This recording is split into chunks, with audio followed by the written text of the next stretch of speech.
Welcome back friends na wote ambao ni followers wa Dr. Mayo Lectures. Leo niko na hichi kitabu cha new syllabus cha Advanced Biology Form 5. Hiki kinasoma hapa ni tarehe 27 Mei 2024. Nataka ni tuchambue kidogo baadhi ya mambo ambayo yako hapa na tuone difference kwa sehemu na kile ambacho naweza nikawa niliandaa ama notes ambazo kwa sehemu kubwa huwa distribute kama kuna maeneo yote ambayo yana tofauti. Hapa mwanzoni cytology na imeanza na 1.1 ambayo ni concept of cytology. Mimi nilianza na 1.1 ambayo ni history of the cell, kuelezea cell ni nini na origin au conceptually cell zilianzia wapi kuitwa cell. Kitu cha pili ambacho kilikuwa ni 1.11 kwenye notes zangu ni what is common in all cells, kwamba seli zote zina kitu gani ambacho kinafanana, ambacho kwenye kitabu pia cha Tai yapo maelezo haya. Kumbuka baadhi ya maelezo tunaweka kumsaidia mwanafunzi kuelewa vizuri na pia kuwa na uwezo wa kujibu kwa sehemu baadhi ya maswali. Lakini baada ya hapo 1.12 kwenye notes zangu inaelezea concept of cytology, ambayo huku ndio yuko 1.1. Kwa hiyo haya maelezo, baadhi ya maelezo yaliyoko hapa kwenye concept of cytology yanaelezea kina Robert Hooke nini yako katika history of the cell. Haya maelezo yako katika history of the cell, na mambo yote ya Kolk view of the cell chambers nini yako katika history of the cell. Pia mambo mengine ya Anton von Leeuwenhoek, hayo yote mimi nimeyaweka kwenye history of the cell. Lakini kwenye notes huku sehemu ya concept of cytology imeelezewa the definition of cytology na what is the cell actually, iko definition ya cell yenyewe, and why the cell is called the structural and functional unity of an organism. There are different factors ambazo zinapelekea cell itwe the functional and the structural unit of an organism. Pia kama hiyo haitoshi, tutatoka hapo kuna unicellular and multicellular organism ambao pia wana different modes of functions and the advantages as well as disadvantages ya hizo mode of life ambazo hizi cells zinakuwa zinaishi. Kuna importance of studying cytology ambazo ziko hapa kwenye hichi kitabu cha Tai. Mimi kwangu zipo, lakini ziko mbele kwa sababu kuna kipengele cha cell, the self-contained unit kipo kwenye notes zangu. Maelezo ya cell autonomy in unicellular organism, cell autonomy in multicellular organism, uwezo wa seli kujitegemea wenyewe, na maswali mengine why cell is said to be the basic structure and function of life, au why cell is said to be a self-contained unity, na majibu yake yapo kwenye notes. Importance of studying cytology zinafuata hapo. Ziko 8 hapa na ziko 1 2 3 4 5 6 7, yani 7. Kuna cell theory. Cell theory ndio idea inayofuata hapa. Pia kwenye notes zangu kuna application of knowledge of cytology in daily life, lakini kutoka hapo inayofuata ni cell theory, ambacho kipengele cha kwanza mimi kinahusiana na the development of cell theory, au nini kilitokea, kulikuwa kuna discussion ideas gani mpaka wakatengeneza kitu kinachoitwa cell theory. Hapo utakuta kina Robert Hooke, lakini pia unaweza kumkuta Mjerumani Matthias Schleiden pamoja na Theodor Schwann, ambao walikuwa ni watu waliohusika katika development of cell theory. Idea walizo develop, na baada ya hapo hizo ideas zilikuja kufanywa marekebisho gani mpaka kuja kupata cell theory. Kwa kuna main ideas of cell theory ambayo zinaelezewa hapa, lakini pia kuna modern view ya cell theory inayoelezewa. Baada ya hapo kuna shortcomings of cell theory, au tuseme nini madhaifu ya cell theory. Kuna exercise hapa mbele, explain importance of studying cytology, analyze the main ideas and shortcomings of cell theory and explain why the cell is regarded as the basic unit of life. Baada ya hapo tuna move kwenye kitabu cha Tai. Niko nimesema kuna sections of cell theory. Toka hapo kuna properties of the cell, diversity of cell size and shape. Hayo sana elezea ni kwenye kitabu changu. Diversity of cell size and shape, factors limiting or determining the largest size of the cell. Kwa nini cell walls they are small in size? Kuna factor gani? Factor limiting or determining the smallest size of the cell. Factor controlling the shape of the cell. Kwa nini cell huwa zinakuwa zina shape fulani? Significance of cell being microscopic au small in size. Vyote viko kwenye notes. Baada ya hapo, ukitoka hapo kuna maswali, explain factor limiting the largest and smallest size of the cell, na pia kueleza baadhi ya vitu hapa. Toka hapo kuna types of the cell. Vipengele vyote hivyo nilivyoelezea hapo kwenye kitabu cha Tai havipo. Tukitoka hapo naenda kwenye types of the cell, ambapo kwenye kitabu cha Tai kuna prokaryotic na structure of prokaryotic cell, lakini pia utatoka kuna functions of the parts of prokaryotic cell, kuna eukaryotic cell ambapo kuna plant cell na structure of plant cell, lakini pia kuna animal cell na structure of animal cell. Baada ya hapo kuna nini, describe composition of cell cytoplasm, au discovery of electronic microscopy improve knowledge of the cell, contribution of each of the foreign cell biology. Lakini kuna vitu vingi hapa naona wameviacha ambavyo huwa vinaulizwa pia. Kwa mfano kwenye plant and animal cell kuna maelezo wameeleza, lakini kuna vitu vingi vieleza.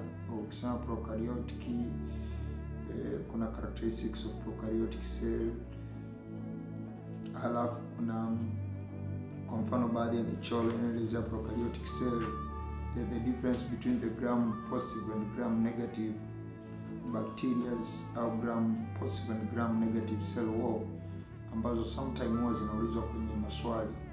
Michoro ya 9+2 microtube organization ambayo pia huwa inatoka kwenye maswali ya central microtube organization ambazo zinakuwepo katika eukaryotic na prokaryotic cell. Maelezo ya what is found outside of the prokaryotic cell and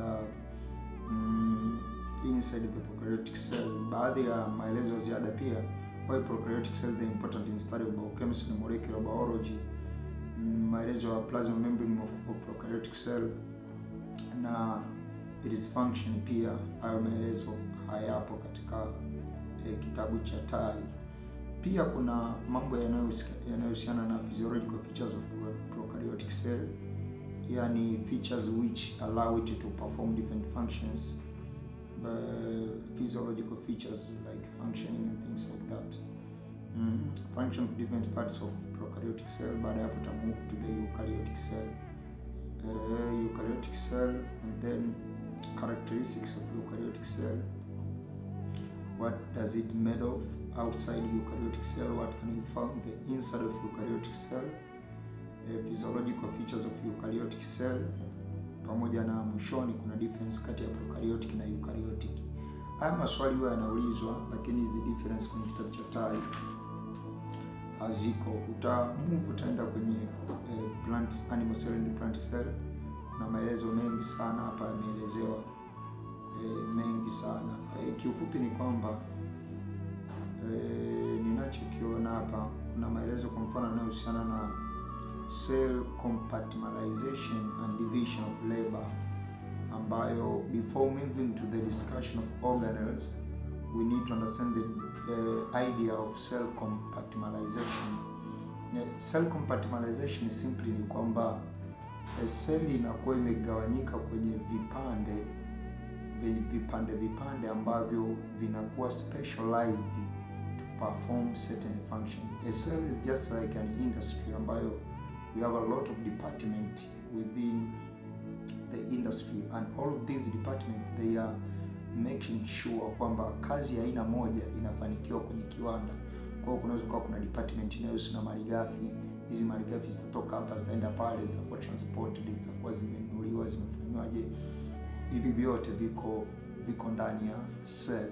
So ninachokuwa nakisema ni kwamba haya maelezo ya cell compartmentalization, cell specialization, and advantage of membrane bound organelle in eukaryotic cell na vitu kama hivyo ambavyo huwa vinaulizwa kwenye maswali. Baada hapo ndo tunaenda kwenye structure and function of different cell organelles.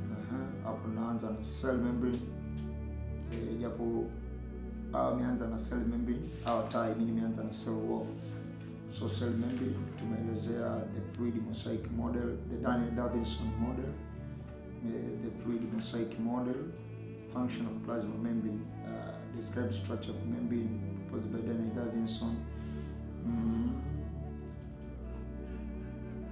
Describe the structure of a cell membrane as described by Johann Singer, and the chemical constituents of the cell membrane, and enumerate the role of each, how the cell membrane adapted to this function. Maelezo haya yote ujue hawajaeleza. Kwa mfano adaptation za cell membrane kwenye kitabu sizioni. Ziko adaptation cell surface membrane, dynamic property and function. Maelezo yote kwenye notes zangu yako. Cell wall, function of cell wall, cytoplasmic or subcellular organelles, structure of nucleus. Najaribu kuona hapa vitu ambavyo wanaweza kawa wameviongeza, lakini naona ni kama wao wenyewe walikuwa tu kitabu chao kimekuwa kiko sharo, wakaamua waongeze baadhi ya vitu. Adaptation of cell wall to its function. Kwa mfano hapa wao hawajaweka adaptation za cell wall. Kuna maswali to describe composition of cell wall in organism, explain function of lignin, subelin, give the name of the structure which joins neighboring cell wall. Structure ambayo join neighboring cell wall. Maelezo yote yako kwenye describe structure of nucleus, explain the role of nucleolus, why the nucleus said to be the control of all activities of the cell. Haya maswali yote na maelezo yote yako kwenye notes. Sasa difference between mitochondrial chloroplast, white chloroplast, and mitochondria considered as prokaryotic cell in eukaryotic cell. Haya maelezo yote yapo kwenye notes zangu. Najaribu kupitia maswali. Ribosomes, 7th ribosomes, 8th ribosomes, lysosome, structure of lysosome, function, telophagy, autophagy, autolysis, microbodies. Najaribu kupitia maswali kuona difference ambayo iko kati ya notes zangu na kitabu hiki. Lysosome are said to be suicide bag. Describe structure and function of lysosome. Parts of your body which are exposed to a large number of lysosome. Haya mambo yote. Microbodies, Golgi apparatus, cytoskeleton, the microtubules, microfilaments, pamoja na intermediate filaments, the centrioles. Naona difference kati ya prokaryotic na eukaryotic wameziweka mwishoni. Cell differentiation wameweka mwishoni. Significance of cell differentiation, japo compartmentalization kule mwanzo wa kuelezea, lakini cell differentiation wameelezea huko mwishoni. Kiufupi ni kwamba notes zangu bado zina maelezo mengi ambayo yanaweza kusaidia kuweza kufaulu vizuri mitihani, na exam nowadays they are competency based. Kwa hiyo baada ya kupitia hiki kitabu nimeona bado, unajua moja kati ya kitu ambacho sasa hivi wanakuwa wanafanya walimu ni kwamba wanakutungia mtihani ambao huendana na kilichofundishwa. Unafundishwa vitu rahisi, unaenda kukuta mtihani na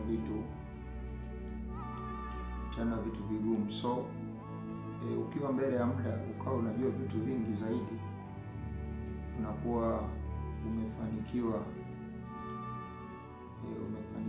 kuwahi kwa mbele, na au differentiation iko mwishoni, pamoja na significance zake, pamoja na cell potency, ability of the cell to